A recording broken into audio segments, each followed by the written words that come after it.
I said, are you in front of your computer? She said, yes. I go onto the site, go down, here's my video blog, click on that. I go, that's who I am, and that's what I do. And we just wanted to know everything about each other. So she had 7 children, I have 5 children, and we're very similar age, and we're very similar energy. We're both the Energizer bunny of our families. And she told me that 2 years before, she worked out every day. She works in education. And she said she got a hernia and her sisters told her to go take care of it. She went to take care of it at the doctor. They took routine blood tests and the test came back and they said, there's something wrong with you. Because often you don't know that something's wrong with your kidneys until it's too late. And they tried to, people around her were tested. The only one who matched her and her family was her sister. And her sister was going to give her the kidney, and then 2 weeks before the surgery, they canceled the surgery because they're always testing you.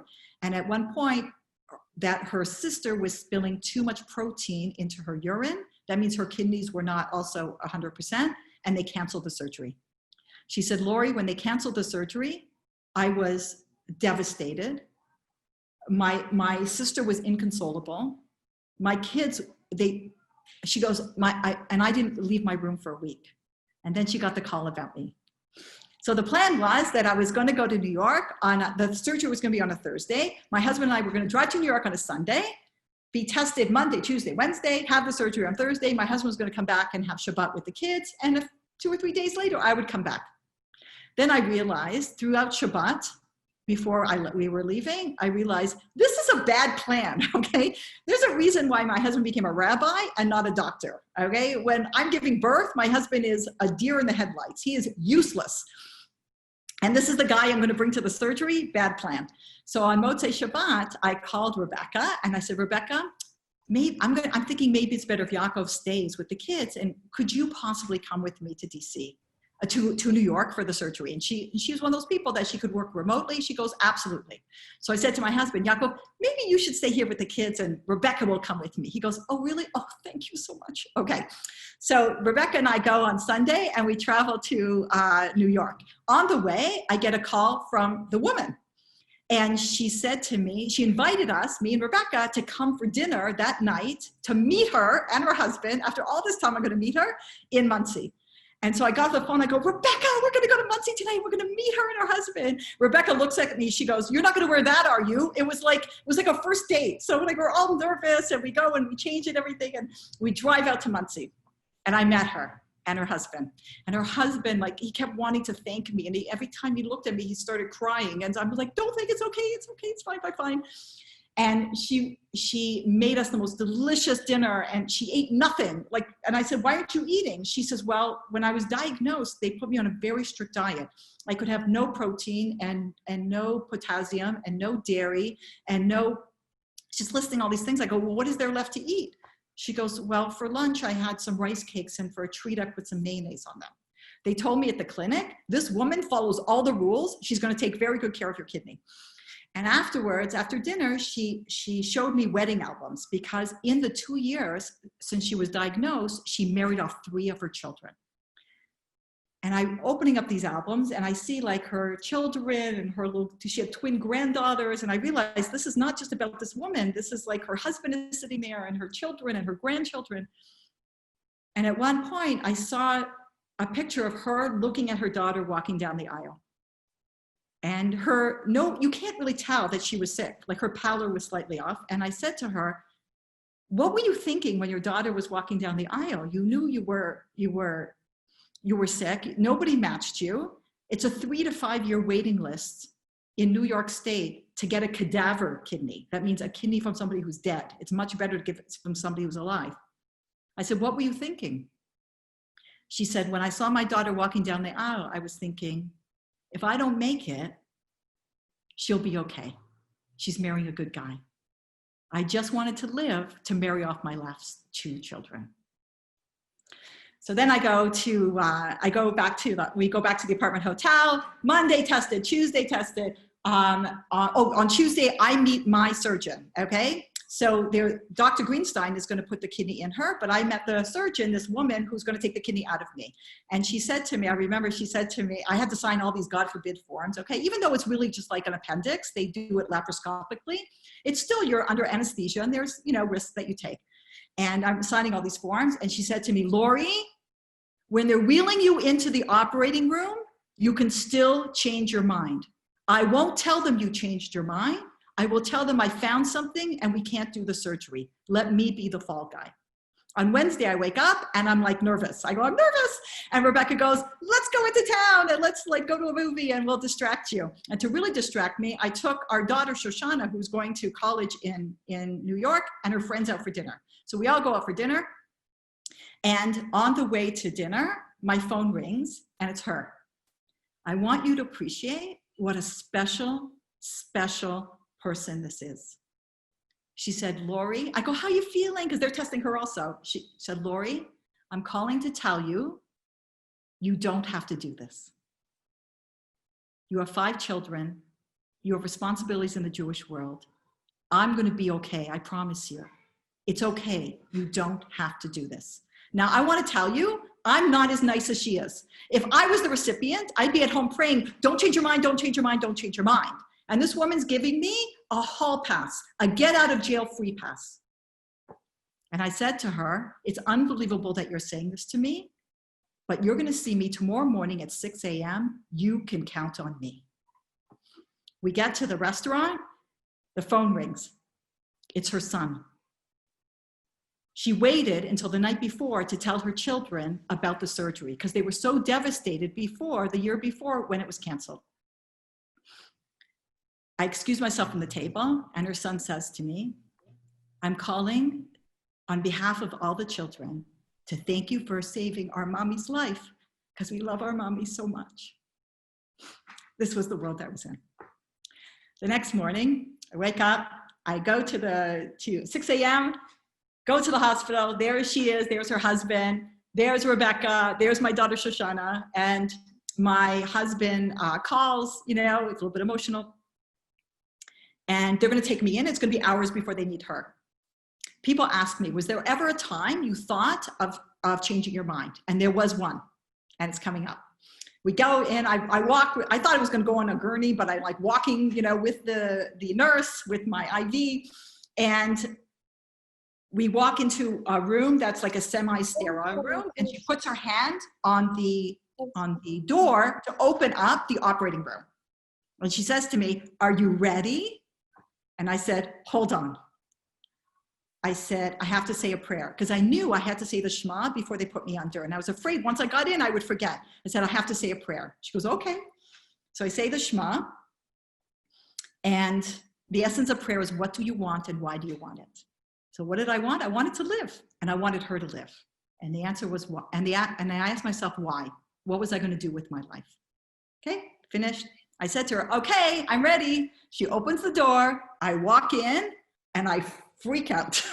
Like, I don't know what I was expecting, but it wasn't this, okay? I thought there'd be a doctor, a nurse, and like an anesthesiologist. There must have been 30 people in the room. It was this big room. It was cold to keep it like sterile. There's all these concave mirrors on the top, and there's this flat metal table with straps on it. It looks like an autopsy should happen to take place, and that's where I'm supposed to go. And I froze. And I said to myself, Lori, what are you doing? And then I closed my eyes. I said, just do it, just do it.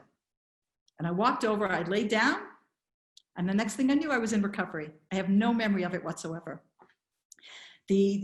Rebecca told me that when I came to, I asked for her, is she okay? But they were still in surgery. Then when she came into recovery, the first thing that she asked for was me, is Lori okay? And then Dr. Greenstein came in and said to me, Lori, she's pitching up a storm, okay? You have a great kidney there. It was amazing. It's like a carburetor like a car that didn't work, and you put a carburetor in and then it goes. There's something called your creatinine level.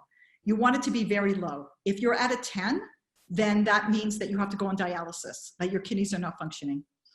And she was at a 9 going into the surgery. She was steps from dialysis. And in 24 hours with my kidney, she was a 1.4. It was amazing. I'm not going to go into all the details of it, but I want to tell you a final story. So we became very close. And 2 years after the surgery, she invited me to her daughter's wedding. So of course, I traveled from Washington, New York to go to her daughter's wedding. Ladies, how do you think I felt at her daughter's wedding? I'm sitting, watching the chuppah. After the ceremony, they leave the chuppah. This woman runs into my arms, crying, thanking me for letting her live to see this day. There are no words to describe to you the pleasure I felt then. It was the most unbelievable, deep, soulful pleasure. What amount of money would I have taken to trade that away, to not have that moment? What material possession? What trip or experience? It was priceless. To see her dance with her daughter at her daughter's wedding.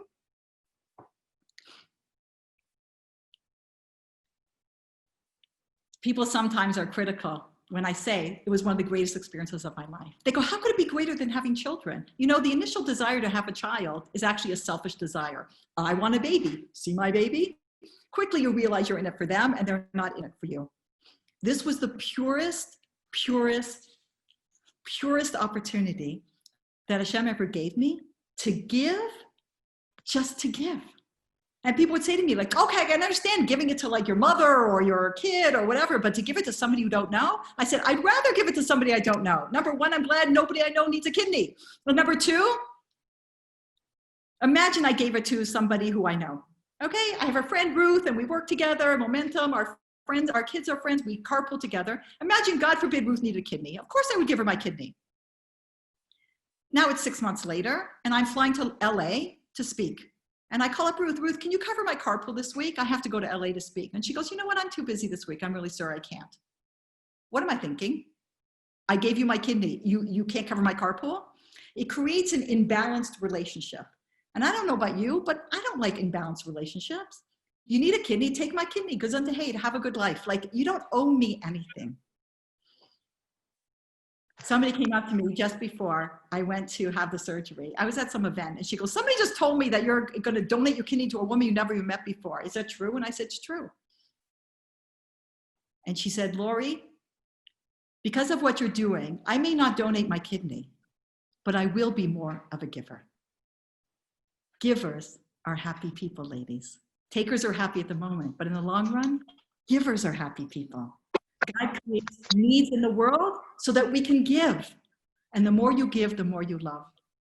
This woman is an incredible woman. It really, the only regret any kidney donor I've ever met has is that you can't do it again. Because if you could, you would. Wow, Lori. It's an incredible story, which I've heard you tell before, but every time you tell it, it's so genuine and authentic, and I can see your eyes with how moved you are still. I have a few questions here. Let's start with Judy. Judy asks, when you say it was the best experience of your life, do you mean emotionally, spiritually, religiously, or all of the above? I would definitely say all of the above, because it really, it's hard to explain how it brought me so much closer to God. Why? Because the more you know him, the more you love him. The more you know about someone, the more you can love them. So God is always giving to us, okay? With expecting nothing in return. It's all just a gift, okay? He's constantly giving. And I never had the opportunity to give in such a pure way. And so it really brought me close to the Almighty. And I always tell this woman, I got more out of it than you did. She goes, no, Lori, I got more out of it than you did. I said, really, it just changed my life. It really did. And it made me see each person who I meet that were walking miracles. It's very hard for me and for her to see people eating garbage or like smoking. Like, you have like this miraculous gift from Hashem. And there's a bracha that you say after you go to the bathroom. It's called a Sher Yatzar. And you're thanking God, like that everything that goes in everything that's supposed to be closed inside you was closed. Everything that's open should be open, and a miracle. And if it wasn't for you, the Almighty, like one little thing off, one cell that's off, one little DNA thing that's off, and it's no life. And we're miracles. So take care of this miracle that you have. And really, it's just, and I have to remember that I have one kidney, okay? Like, don't join the NFL, don't go bungee jumping, and always stay hydrated. And I have to tell you, that's one of the reasons why, because of Corona, I'm a little bit high risk, which is my excuse for like not going anywhere, which I love, staying where I am. I am a little bit high risk because apparently Corona attacks the kidneys. And half of the people who really got sick with this, their kidneys are damaged, and half of those people are going to need transplants. Thank you, Lori. We have some questions that were written on the chat that you can see, but we also have two that you can't see. Okay. So one of them is if you could tell us about your recovery. And the second is, weren't you scared that, God forbid, you would need this kidney for one of your family members or friends and you wouldn't be able to give it to them? Excellent question. What was the first question? About the recovery. How? Yeah. So, amazing story. And how was your recovery? So the recovery, the first couple of days were not fun because I had some pain, and they had to get the right pain relief for me. But I have to tell you, I call it my kidney vacation. Why? Because out of 5 kids, I had 4 cesareans. So what did they do 4 times? They cut me open, they took out my guts, they took out a baby, they put my guts back in, they sewed me up, and they gave me a newborn baby to take care of 24/7. Here, they went into my belly button, took out my kidney, and then everybody took care of me. Like, it was like my kidney vacation. Like, it was amazing. So it really, I would say, like, for the first couple of days, it was definitely uncomfortable. By the 3rd or 4th day, I was already out of the hospital. I laid low for a couple of weeks. 4 weeks after the surgery, I was speaking in Houston, okay? And 6 weeks later, it's as if it never happened. That was fine. And the other question, which is an excellent question, one of the things my husband was concerned about, what was he concerned about? He goes, Lori, what if, God forbid, one of our kids needs a kidney down the road, and you gave your kidney to this woman we don't even know? I said, first of all, Jakob, what are the chances one of our kids is going to need a kidney? And if they do, God forbid, by my doing what I'm doing, I hope that their siblings would fight who would give their kidney to them. And then another question people ask me is, what if down the road, I need a kidney, okay? I only have 1 kidney. So they told me it's happened twice at the clinic, that people who donated kidneys, for some reason down the road, needed a kidney. So it's a 5 to 7 year waiting list to get a kidney in New York State. But if the law is, if you gave a kidney and God forbid you need a kidney, you get the next kidney. You get bumped to the top of the list. So it's really the best kidney insurance you could ever have. Thank you, Lori. So we have Dawn asking, why this way? There are so many ways to give and help others. Why did you choose this particular path? So I didn't choose it. It kind of came to me. You know, like this man in Denver needed a kidney, and then it didn't happen. And then I got this random email, like a forward of a forward of a forward. It really came to me. Now I want to say, forget about kidneys. Sometimes you've got something inside you and you know you need to do it. And even if everybody around you is telling you, like, whether it's like to open up a store or to open up a charity or to have another child or to switch your kid to a stronger school, whatever it is, like, you know it's the right thing. But sometimes, you know, I always give people the blessing, and is that you should always have clarity of what the right thing to do is in every aspect of your life, but then you should have the courage to live your clarity. Because sometimes we have that clarity, but we just don't have the courage. And if you go with what you know inside, like something's driving you, and it doesn't matter what anybody says, you know, it's kind of like Hashem is whispering in your ear, like, this is your mitzvah. And I didn't really understand. Now, I want to share with you something that I realized only many years later, and I've never shared this publicly. I did this in December. And a few weeks later, like in beginning of February, like about a month and a half later, that's when me and 7 other women went away to Utah to talk about how do we change the world through Jewish women. It was kind of like I went out of my comfort zone to try to do something extraordinary.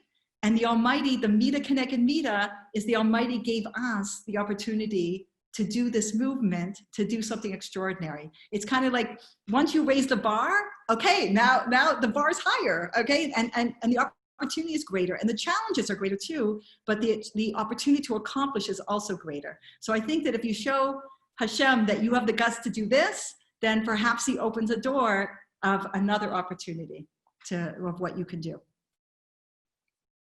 Beautiful. So Ravit is asking if you have any memories of the time that you were unconscious. Do you remember? Nothing. Absolutely nothing. I lay on the table and the next thing I was in recovery. No memory whatsoever at all. It's amazing. You're also getting a lot of love here. You're getting a lot of love on the chat. And another question. This is such an amazing story. And Rina says, she's asking if she wonders if having faith in God made this choice an act unusual that it is, did it make it easier? I think that everything's easier when you have God. What can I say? Everything's easier. It doesn't make life easy, but it reframes everything in your life. You know, years ago, I used to have a video blog on another site. And, you know, it was a popular blog, and people would like go on and they would put like, you know, comments in it. And sometimes they disagreed with me and they'd fight with each other. And I used to read all the comments, but I can count on one hand any time that I actually replied back myself. One time, I don't remember what the blog was about. I don't remember what it was about, but one woman writes in, "Nice for you to say, Lori, because your life is perfect. If you had our lives, maybe you wouldn't say that." I wrote back, "Excuse me, I have challenges in every aspect of my life, just like you, health, wealth, relationships, but you see it as woe is me. I see it as these are God's opportunities for me to grow." It might be the same challenge, but when you have Hashem, you realize that the Almighty only wants you to realize your potential, and that what he's put in front of me is my opportunity to grow. Lori, we have another question. If there is anyone that you could meet and spend an hour with, Lori, who would that be? In life at all? Yeah. Oh my God. I'm just going to say the first thing that came to my mind. I was named after my great-grandmother. I never met her. And she died in, I believe she died in Dachau. And she lived in Poland. I'm named after her. And there's stories that they tell about her. And they're very inspiring stories about what she was willing to do to sacrifice that the children of the town should be able to learn Torah. And so I think I would love to meet her and ask her about what her life was like. And yeah, that's probably, if I could have an hour with anyone, I would want an hour with my great-grandmother. Beautiful. Lori, there's another question here. Do you think that somewhere deep inside, because you made this selfless act, it led to you being chosen to light a torch as a personal example? Wow. That's interesting. I haven't thought about that, but I think, you know, lighting of the torch was such an incredible honor, such an incredible opportunity. I have to tell you, like, representing the people of the diaspora, especially the women of the diaspora, I feel like everything leads to something. And I always tell Hashem, you know, please open doors for me. If Hashem opens a door, I always tell Hashem, I'm going to walk through. Give me the courage to walk through. I don't know what's going to happen at the other end of that door on the other side, but if you open the door, I'm going to walk through. And I think that whether he gave me a personality or he gave me the right, you know, friends, family, spouse, and just whatever it is that, again, I'm named after this great grandmother who was so great that it says that you know, that they're the qualities of the people who came before us, and they're rooting for us up there in Shemayim. I don't know what it is, but I just feel like every time you walk through that door, it's another opportunity, another adventure, and every door leads to another door. So just keep walking through the door. And what happens is we close the door. Hashem doesn't close the door, we do. Or we're like afraid to go through the door. Or we're just like, no, it's fine now. I'm comfortable. I just want to be comfortable. So ladies, this is not a world for comfort. You have all of eternity to be comfortable in Olam Haba. For like you can be lying around forever for eternity. This is not a world for comfort. This is a world to accomplish. This is a world to strive. This is a world to capture. It's unbelievable. And Hashem always gives us opportunities. But why would he give you an opportunity if he knows that you would pass it by? So we should always be asking Hashem, like, please, like, give me the opportunity and give me the courage to be able to try. Because sometimes things don't work out the way you thought. But that led to that, led to that, led to that.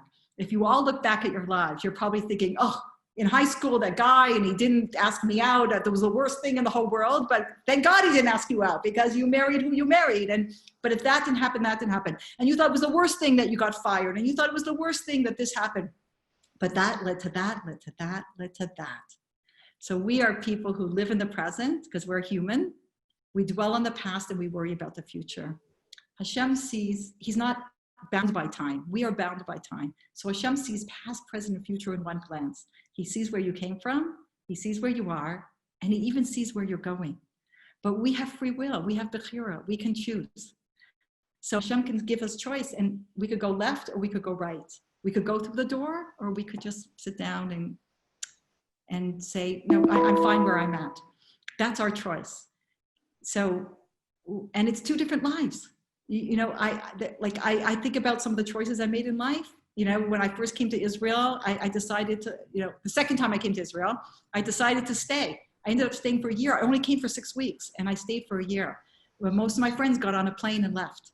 If I had gotten on that plane, none of you would be on this screen, or maybe you'd be on the screen with somebody else, but it wouldn't be me, that's for sure, because I would have just gone back to my life, and I wouldn't have, that year I spent in Israel changed my life.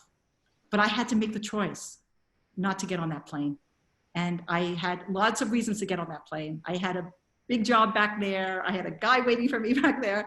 I had a whole life waiting for me back there. But there was something inside me that said, you got to get your questions answered. And I didn't decide to stay for a year. I decided to stay for 1 more week, and then 1 more week, and then 1 more week. And then the rest was history. Lori, since we're limited with time, I want to add in another question, and then we're going to open the mic for 5 last minutes, and anyone who wants to say something can. I would love if you could share a message to most of the women here from our Israel community. If you have a message to our Israeli sisters, now that you're one of us in so many ways, what would be your calling, your ask, your blessing to our Israeli sisters? So first of all, I feel so thankful that I'm here in Israel. When the whole world shut down and Israel closed its borders, I could have been somewhere else. And I'm so thankful that I'm here, because my husband tried to explain to me how incredible, even though we complain about Israel, and even though like this, New Jersey has 1 million fewer people in New Jersey than Israel has in terms of population. So we have about 300 people who passed away, who died through this virus. They have over 12,000. Do you understand? This is the greatest place to be right now for many reasons. And I want to say to you that Momentum, because of the situation, we postponed our spring trips and we postponed our summer trips, and we may postpone our fall trips.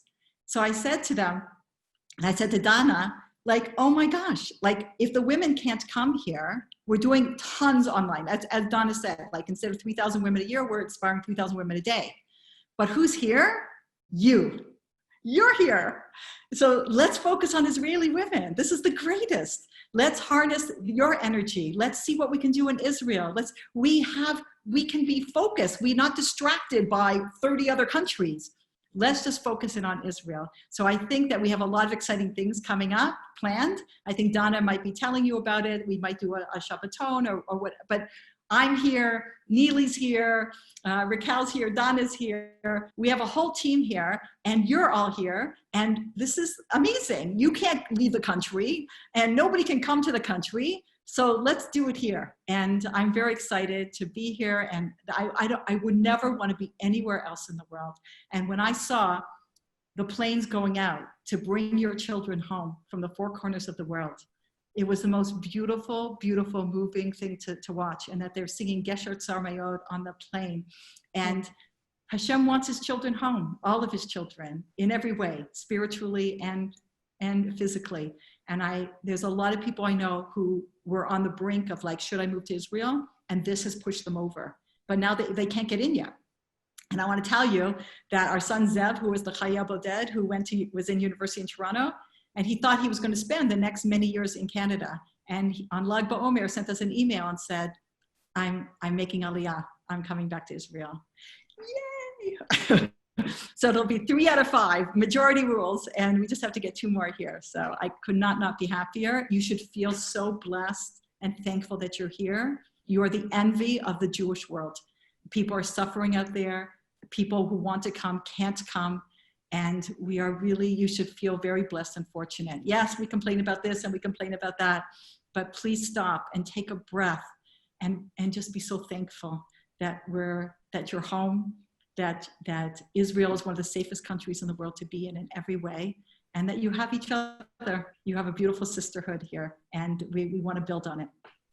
So I'm very, very grateful, and I hope you feel the same. Thank you so much, Lori. This was beautiful. And I want to thank Revital and Anna and Iris and Nadia and Vered and Rina and Gabi and Shlomit and Sharon and Dawn and so many other, Ravit, so many other women who wrote beautiful things to you on the chat. And this is an opportunity for the last couple of minutes. If you want to open your mics, say a few words. Limor, Toda, Alisa, Ronit, thank you so much for your comments. Anyone who's interested can open your mic, have any comments or last things you want to say.